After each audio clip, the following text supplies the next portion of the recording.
तो चलिए आज एक बहुत ही दिलचस्प चीज समझते हैं। कभी सोचा है, अगर कोई मुजरिम एक शहर से भागकर दूसरे शहर चला जाए तो पुलिस उसे कैसे पकड़ती है? ये कोई फिल्मी सीन तो है नहीं कि बस गाड़ी उठाई और बॉर्डर पार कर गए। असल जिंदगी में इसके पीछे एक बाकायदा कानूनी प्रक्रिया होती है, एक पूरा सिस्टम है जो ये तय करता है कि सब कुछ कानून के दायरे में हो। चलिए एक सिचुएशन लेते हैं। मान लीजिए गिरफ्तारी का वारंट निकला है दिल्ली की एक कोर्ट से, लेकिन जिस आदमी को पकड़ना है वो बैठा है मुंबई में। अब दिल्ली पुलिस की पावर, उनका जो अधिकार क्षेत्र है वो तो दिल्ली तक ही है, तो फिर वो मुंबई में जाकर किसी को कानूनी तौर पर कैसे गिरफ्तार कर सकती है? सवाल बड़ा दिलचस्प है ना, और इसका जवाब मिलता है हमारे कानून में। और इस कानूनी पहेली का जवाब है भारतीय नागरिक सुरक्षा संहिता 2023 का सेक्शन 80। जी हां, यही वो सेक्शन है जो खास तौर पर ऐसी सिचुएशंस के लिए ही बनाया गया है। इसे ऐसे समझिए कि ये सेक्शन अलग अलग जुरिस्डिक्शंस मतलब अलग अलग इलाकों की पुलिस के बीच एक पुल, एक ब्रिज का काम करता है। ये पक्का करता है कि जब एक जगह की पुलिस दूसरी जगह जाकर काम करे तो सब कुछ, हर एक कदम कानूनन सही हो, ताकि कोई कंफ्यूजन ना हो और कोई भी एक्शन गैर कानूनी ना माना जाए। अब ये जो वारंट भेजने का प्रोसेस है, ये सिर्फ एक कागज को एक जगह से दूसरी जगह भेजना नहीं है। ये असल में एक कानूनी अधिकार का ट्रांसफर है, बिल्कुल एक रिले रेस की तरह, जिसमें एक खिलाड़ी दूसरे को बैटन पास करता है। यहां पर गिरफ्तारी का जो लीगल अधिकार है वो एक जुरिस्डिक्शन से दूसरे को बड़े ही ध्यान से पास किया जाता है।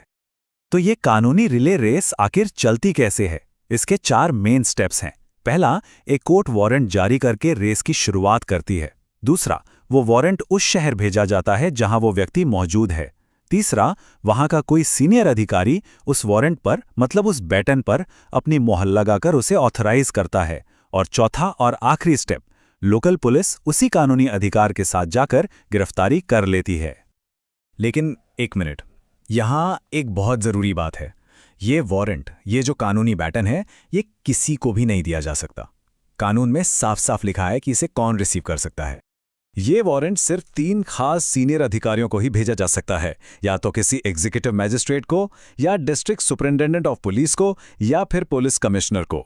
जब इन तीनों में से कोई एक इस पर अपना एंडोर्समेंट देता है, मतलब साइन करता है, तभी जाकर लोकल पुलिस को एक्शन लेने का ग्रीन सिग्नल मिलता है। और ऐसा इसलिए है ताकि पावर का गलत इस्तेमाल ना हो, एक तरह का सेफ्टी चेक है।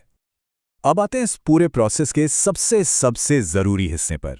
कानून कहता है कि आपको सिर्फ वारंट नहीं भेजना है, उसके साथ कुछ और भी भेजना जरूरी है। ये एक छोटी सी डिटेल है, पर ये इतनी महत्वपूर्ण है कि इससे पूरी प्रक्रिया का मतलब ही बदल जाता है। और वो डिटेल यहां लिखी है। अदालत वारंट के साथ गिरफ्तार किए जाने वाले व्यक्ति के खिलाफ जानकारी का सार भी भेजेगी। ये लाइन इस कानून की जान है, इसका दिल है। मतलब कोर्ट को सिर्फ गिरफ्तारी का ऑर्डर नहीं भेजना, बल्कि केस की जो जरूरी जानकारी है उसकी एक समरी भी साथ में भेजनी होगी। और ये कोई ऑप्शन नहीं है, ये कंपल्सरी है, एक नियम है, और इसके पीछे एक बहुत बड़ी वजह है। तो इस एक छोटी सी जानकारी को भेजने से आखिर फर्क क्या पड़ता है? फर्क बहुत बड़ा है। देखिए, अगर सिर्फ वारंट भेजा जाए तो वो पुलिस को गिरफ्तारी का अधिकार देता है, बस। लेकिन जब वारंट के साथ केस की जानकारी भी भेजी जाती है तो ये लोकल कोर्ट या मैजिस्ट्रेट को एक और बहुत बड़ी पावर देता है, और वो है जमानत, यानी बेल पर फैसला लेने की पावर। तो मुद्दा ये है कि ये सिर्फ एक फॉर्मेलिटी, एक कागजी कार्रवाई नहीं है। ये असल में उस व्यक्ति के लिए जिसे गिरफ्तार किया जा रहा है एक सुरक्षा कवच है, न्याय की एक ढाल है। ये पक्का करता है कि किसी की आज़ादी छीनने से पहले उसके केस को सही तरीके से समझा जाए। और यहीं से हम इस पूरे प्रोसेस के सबसे जरूरी पहलू पर आते हैं, और वो है जमानत का सवाल। ये वो पॉइंट है जो दिखाता है कि कानून का मकसद सिर्फ सजा देना या पकड़ना नहीं है, बल्कि वो अधिकारों की भी बात करता है। सोचकर देखिए, ये जानकारी लोकल कोर्ट को एक सही और तुरंत फैसला लेने में कितनी मदद करती है।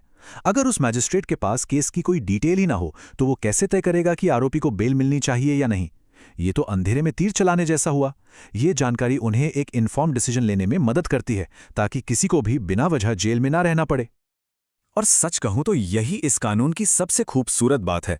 इसका मकसद सिर्फ मुजरिम को पकड़ना नहीं है, बल्कि ये पक्का करना है कि न्याय की जो पूरी प्रक्रिया है वो हर कदम पर फेयर हो, पारदर्शी हो, भले ही गिरफ्तारी एक शहर में हो रही हो और वारंट किसी दूसरे शहर से आया हो। तो आखिर में ये एक बड़ा सवाल हमारे सामने आता है। ये जो पूरी कानूनी प्रक्रिया है जो सुनने में इतनी टेक्निकल लगती है, ये असल में सरकार की पावर और एक आम इंसान के अधिकारों के बीच एक बहुत ही नाजुक बैलेंस कैसे बनाती है। इस सवाल पर सोचना हमारे कानून के मकसद को समझने के लिए बहुत ज़रूरी है।